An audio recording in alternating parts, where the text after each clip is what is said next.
บ่ฮู้ว่ารุ่นที่เท่าใดเนาะฮู้แต่ว่าหน้าที่สอนไปเรื่อยๆเห็นเพิ่นมักลิงก็เลยสอนไปตามแนวทางที่เฮามักเด็กน้อยจะเข้มแข็งได้มันต้องได้ผ่านระบบการกีฬา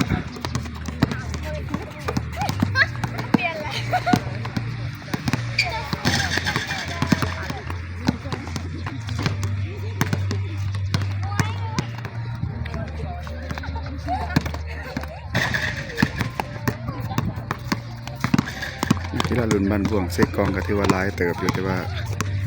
รุ่นเก่าๆเพิ่นก็จบหนีไปเบิดแล้วเนาะเหลือแต่รุ่นใหม่ๆมาตลอดบางคนก็ไปติดทีมอยู่เวียดนามก็มีอยู่เวียงก็มีไปเรียนเอาประสบการณ์เนาะอยู่ที่บ้านเพิ่นเมืองที่เพื่อมาพัฒนาแขวง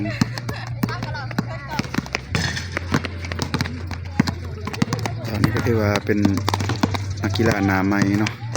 เขามาใหม่ทั้งยิงทั้งซ้ายอายุบ่เกิน12ปีเนาะทีมยิงเด็กน้อยๆเขามาเล่นลินบาสเนาะเพื่อห่างไกลยาเสพติดเพิ่นว่า